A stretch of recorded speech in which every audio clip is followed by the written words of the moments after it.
കാര്യം പറഞ്ഞെ, നിന്റെ സമയത്തിന് വിളിക്കാനല്ലടാ നാറി ഞാൻ എടുക്കുന്നത്. ഞാൻ വിളിക്കും, ഞാൻ ടൈമും സമയം ഇതാക്കിയിട്ട് ഞാൻ വിളിക്കും. ഞാൻ ഫ്രീ ആവുമ്പോ മനസ്സിലാ. ഇപ്പൊ ഈ മൂവി പ്രൊമോഷൻ ഇതെല്ലായിട്ട് ഞാൻ കുറച്ച് ബിസിയാ. ഞാൻ കുറച്ച് തിരക്കില്ല. ഞാൻ വിളിക്കുമ്പോ നീ വരണം കേട്ടാ കോമാളി. നീ കുനിഞ്ഞോണ്ട് ഇങ്ങനെ വരണം. അല്ലാണ്ട് നിന്റെ സമയത്തിന് നിക്കാനല്ലടാ ഞാൻ ഇവിടെ നിക്കുന്നത്. മാറി പിന്നെ ഓന്റെ സമയം ലൈവിൽ കാണാം. ഓന്റെ സമയത്തിന് ഞാൻ ഇതാക്കാം. ഇന്നലെ ഞാന് എത്ര 1-2 മണിക്കൂർ നിന്നെ ട്രൈ ചെയ്തല്ല. 2 മണിക്കൂർ നീ എവിടെയായിരുന്നു? കട്ടിന്റെ അടിയിൽ ഒളിച്ചു വന്നിട്ട് ബാത്റൂമിലും കട്ടിന്റെ അടിയിലും നീ ഒളിച്ചു വന്നില്ലല്ലോ ഇന്നലെ 2 മണിക്കൂർ. എടാ ലൈവ് എന്നല്ല പറഞ്ഞാൽ സ്പോട്ടിൽ കോളത്ത് റിപ്ലൈ പറഞ്ഞു. അല്ലാണ്ട് 2 ദിവസം പ്ലാൻ ചെയ്ത് എഴുതി വെച്ച് സ്ക്രിപ്റ്റ് ആക്കി രാത്രി ഒരു ടൈമിന് ഇങ്ങനെ കാത്തിക്കുന്നു. നിന്റെ സമയത്തിന് ഞാൻ നിന്നെ വിളിക്കാം. ആടാ മോനെ, നീയാടെ പ്രിപ്പയർ ചെയ്തിട്ട് നീ ഒരു അപ്പോയിന്റ്മെന്റ് എടുത്തിട്ട് ഒരു അപേക്ഷ കത്ത് എഴുതിത്താ. എന്നിട്ട് ഒരു അപ്പോയിന്റ്മെന്റ് എഴുതിത്താ. അപ്പൊ നിന്റെ എന്റെ ലൈവിൽ കേട്ടാ പറ്റുമ്പോ പുറത്ത് വന്ന് വെയിറ്റ്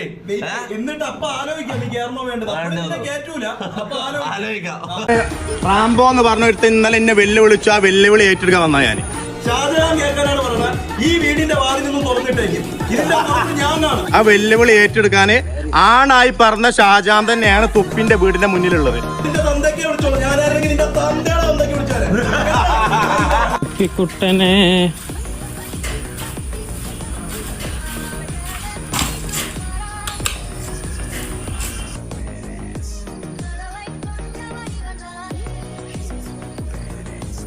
റാംബ നില പറഞ്ഞു ഡോറ് തുറന്നു വെച്ചുണു. ഇന്നെ വെല്ലുവിളിച്ചു. ആ വെല്ലുവിളി ഏറ്റെടുക്കാനാണ് ഞാൻ എന്നുള്ളത് കാണിച്ചു കൊടുക്കാൻ തന്നെ ഞാൻ വന്നത്.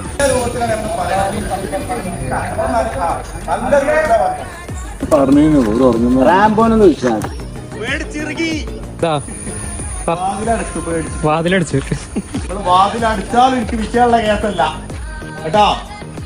അവിടെ ഉണ്ട് തൊപ്പിന്റെ വെല്ലുവിളി സ്വീകരിച്ചാണ്ട് രാത്രി 1 മണിക്കല്ലേ നമ്മൾ പോന്നത്. 1 മണിക്ക് ഒന്നലെ ഞങ്ങളെ ലൈവിൽ ആഡ് ചെയ്യാന്ന് പറഞ്ഞു. പക്ഷെ അതിനില്ല പൊറ്റം വരെ അല്ല.